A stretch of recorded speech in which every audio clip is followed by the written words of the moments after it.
അതിനെ ശരിക്കും ചിരി തുടങ്ങിയാൽ പിന്നെ ചിരി നിർത്താൻ പറ്റില്ല എന്നാണ് ദീപക് വലയബേ അതുപോലെ തന്നെ ലക്ഷ്മി പത്മ പറയുന്നത്. നമ്മുടെ ബസന്തി തന്നെയാണോടാ പോകുന്നത്, അവളാകെ മാറിപ്പോയി. അപ്പോ പ്രിയപ്പെട്ട പ്രേക്ഷകരെ, ബാക്കിയുള്ള 5 ചിരി ലക്ഷ്മി പത്മ പഠിക്കുകയാണ്. അപ്പൊ ആ പഠിക്കുന്നതിന്റെ കൂടെ നമുക്ക് ഈ കൂടുതൽ വാർത്തകളിലേക്കും ഒക്കെ നമ്മൾ പോയി ഇവരുടെ ഒരു വ്യായാമത്തിന്റെ അടുത്ത ഘട്ടത്തിലേക്ക് എത്തുമ്പോൾ നമ്മൾ അതിന്റെ വിശേഷങ്ങളെ അയ്യോ അല്ല, മുഖത്തിനൊരു പോർവരവ് കിട്ടാൻ വേണ്ടി പരട്ടണ കുഴമ്പ്. കുറച്ചുപേരൊക്കെ വ്യായാമം അത്ര പരിചയമില്ലാത്തത് കൊണ്ട് ആ വ്യായാമം ചെയ്തതിന്റെ ഒരു ക്ഷീണമൊക്കെ കുറച്ചു പേർക്കുണ്ട്. നമ്മുടെ വൈശാഖോമാട്ടിലൊക്കെ ഇപ്പൊ നമുക്കിപ്പം ചേരും. മനസ്സിന്റെ സന്തോഷം കൊണ്ടായിരിക്കും സുകുമാരനൊക്കെ തടിച്ചു കൊഴുത്തുരുണ്ട് കറുത്ത കരിമന്തി പോലെയായി. നിങ്ങൾ എത്ര കാലമായി ഈ വ്യായാമം ഇവിടെ തുടങ്ങി?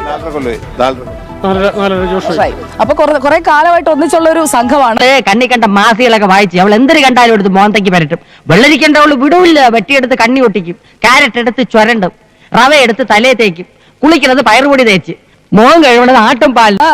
അപ്പൊ പ്രിയപ്പെട്ട പ്രേക്ഷകരെ, നിങ്ങളുടെ കമന്റുകളൊക്കെ നമ്മൾ കാണുന്നുണ്ട്, അതൊക്കെ നമ്മൾ പരിഹരിക്കും. എന്റെ മേക്കപ്പിന്റെ കാര്യം നമ്മൾ പരിഹരിക്കും. അപ്പൊ എന്നെ കളിയൊക്കെ നോക്കുന്നുണ്ട്, എലി വെള്ളത്തിൽ വീണ പോലെ ആയി എന്നൊക്കെ പറഞ്ഞു എന്നെ എലിന്ന് വരെ വിളിച്ചു. അതൊന്നും കാര്യമില്ല. മേക്കപ്പ് ചെയ്യാനായിട്ട് കൊണ്ടുവന്ന ആൾക്ക് അങ്ങോട്ട് എന്റെ സ്കിൻ ടോൺ ഒന്നും പിടികിട്ടിയില്ലാന്ന് തോന്നുന്നു, അതുകൊണ്ട് പറ്റിപ്പോയതാണ്. ഈശ്വര, ഇതൊക്കെ എന്റെ തലയിലാവൂലോ? അതെങ്ങനെ നിന്റെ തലയിലാവണം? നീ കയറിയേക്കോ?